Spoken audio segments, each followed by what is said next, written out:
Pokemon கோல இன்னொரு நல்ல ஈவெண்ட் வருது. இந்த வீக்கெண்டு பார்த்தீங்கன்னா டைனமாக்ஸ் லூகியா ரிலீஸ் பண்ணுறாங்க. டேட்டு பார்த்தீங்கன்னா நவம்பர் 29 டு நவம்பர் 30 வரைக்கும் இந்த 2 டேஸ் மட்டும் இருக்கும். இந்த ஈவெண்ட்டோட போனஸஸ் பார்த்தீங்கன்னா டெய்லி அந்த 800 மேக்ஸ் பார்ட்டிக்கல் கலெக்ஷன் இருக்குல்ல, அது வந்து 800லேருந்து 1600 மாறிடும். அதுக்கப்புறமா நீங்கள் 500 மீட்டர் நடந்தாலே வந்து உங்களுக்கு 600 மேக்ஸ் பார்ட்டிக்கல் கொடுத்துருவானுங்க. அப்புறம் ஒரு பவர் ஸ்பாட்லேயுமே வந்து உங்களுக்கு 800 மேக்ஸ் பார்ட்டிக்கல் கிடச்சிரும்.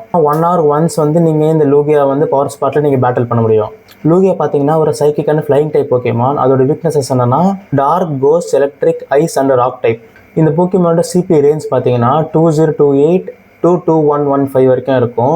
மெயின் 2115 வந்து 100% ஐவி. இந்த ஈவெண்ட் கூட சேர்ந்து இன்னொரு டைம் ரிசர்ச் கொடுக்குறாங்க. அந்த டைம் ரிசர்ச் வந்து ஆல்ரெடி லைவ் ஆகிடுச்சு கேமில். இந்த டைம் ரிசர்ச் மூலமாக உங்களுக்கு டைனமாக்ஸ் கேஸ்லி, அப்புறம் அதோட கேண்டீஸ், அதுக்கப்புறம் லாஸ்ட்டாக பார்த்தீங்கன்னா மேக்ஸ் பார்ட்டிக்கல் கொடுக்குறாங்க. இந்த மேக்ஸ் பார்ட்டிக்கல் நீங்கள் உடனே கலெக்ட் பண்ணாமல் இந்த வீக்கெண்ட் வந்தோன்னே லைக் சாட்டர்டே வந்து நீங்கள் அந்த 1600 கலெக்ட் பண்ணியிருப்பீங்களா ஆல்ரெடி, அதை யூஸ் பண்ணிவிட்டு அதுக்கப்புறமா இதை கலெக்ட் பண்ணுங்கள். லூகியாவோட ஸ்டாட்ஸ் பார்த்தீங்கன்னா அட்டாக் 193, டிஃபென்ஸ் 310, ஸ்டாமினா 235. நீங்கள் ஸ்டாட்ஸ் பார்த்தாலே தெரியும் இது வந்து அட்டாக்கர் போக்கிமான் கிடையாது. இது வந்து more of like tank Pokemon, like அடி நிறையா தாங்குற மாதிரி ஒரு போக்கிமான் அது. அதனால வந்து இதை கிரைண்ட் பண்ணி வச்சுக்கோங்க.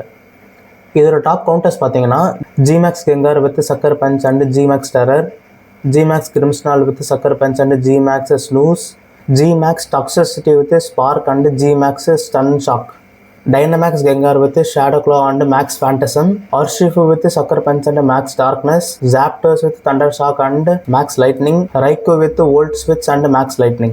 ஈவெண்ட்டோட டிப்ஸ் பார்த்தீங்கன்னா நீங்கள் ஃப்ரைடே வந்து மேக்ஸ் பார்ட்டிக்கல் வந்து யூஸ் பண்ணாமல் அப்படியே சேர்த்து வச்சுக்கிட்டு நீங்கள் சாட்டர்டே யூஸ் பண்ணுங்கள். அதுக்கப்புறமா இந்த டைம் ரிசர்ச்லேருந்து கிடைக்கிதுல அந்த மேக்ஸ் பார்ட்டிக்கல், அதை வந்து நீங்கள் அந்த சாட்டர்டே யூஸ் பண்ணிவிட்டு கலெக்ட் பண்ணுங்கள். இல்லைனா வந்து நீங்கள் ஃபஸ்ட்டே கலெக்ட் பண்ணிட்டீங்க, இல்லைனா அட்லீஸ்ட் நீங்கள் பேட்டரி டே அன்றைக்கி நீங்கள் முன்னாடி கலெக்ட் பண்ணால் கூட பரவாயில்ல, ஆனால் முன்னாடியே கலெக்ட் பண்ணிங்கன்னா வேஸ்ட்டாக போயிடும். லூகியா வந்து ஒரு psychic and flying type Pokemon. உங்கள்கிட்ட இருக்கிறதுலே ஒரு சைக்கிக் இல்லைனா flying type like max mega வந்து நீங்கள் மெகா எவல்வ் பண்ணி வச்சிட்டிங்கன்னா உங்களுக்கு எக்ஸ்ட்ரா கேண்டி எக்ஸ்பி எல்லாம் கிடைக்கும். அவ்வளோதான் ஃப்ரெண்ட்ஸ், நம்ம வீடியோட எண்டுக்கு வந்துட்டோம். அடுத்த வீடியோவில் பார்க்கலாம். Bye bye.